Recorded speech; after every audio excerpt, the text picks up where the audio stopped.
लेकिन राह चलती हुई किसी बेटी के साथ अगर किसी ने छेड़छाड़ करके उसकी सुरक्षा में सेंध लगाने का कार्य करे किया तो अगले चौराहे पर उस ओहदे का इंतजार यमराज कर रहा होगा। उसको फिर यमराज के यहां भेजने से कोई रोक नहीं पाएगा।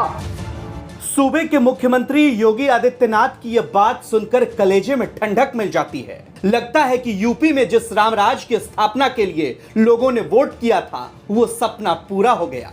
अंबेडकर नगर में एक छात्रा के साथ छेड़छाड़ की जाती है और इसी दौरान छात्रा की एक्सीडेंट में मौत हो जाती है। महज कुछ घंटों में ही पुलिस छेड़छाड़ करने वाले शहबाज और उसके भाई अरबाज को गिरफ्तार कर लेती है, वो भी सीधे एनकाउंटर के बाद।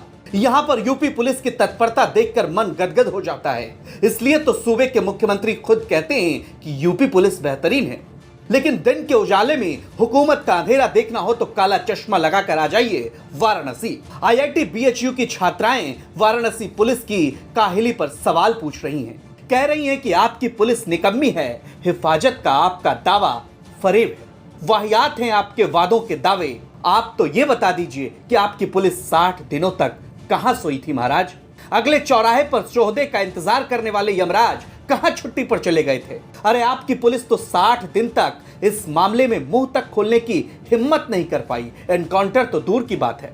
अब आपकी पुलिस आरोपियों को गिरफ्तार कर अपना पीठ थपथपा रही है। कह रही है कि देखो हमने आरोपियों को गिरफ्तार कर लिया, एहसान किया गिरफ्तार करके हुजूर, आपने बड़ा एहसान किया। लेकिन यह तो बताइए कि 60 दिनों तक कहां गायब थी आपकी पुलिस, आपका इंटेलिजेंस, आपका एसटीएफ और अगले चौराहे पर खड़े रहने वाले यमराज?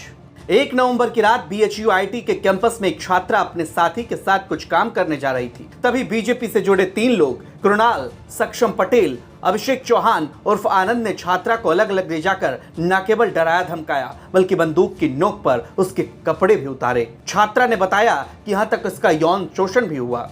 उसका वीडियो बनाया गया और जबरन फोन नंबर भी लिया गया। दावों की माने तो कंप्लेन के महज 7 दिनों के बाद ही हाथ में सीसीटीवी फुटेज लग गए थे और पुलिस को पता चल गया था कि तीनों आरोपी बीजेपी से जुड़े हुए हैं। इसलिए पुलिस ने गिरफ्तारी में ढिलाई बरती और तीनों आरोपियों को गिरफ्तार करने में इतना वक्त लगा दिया।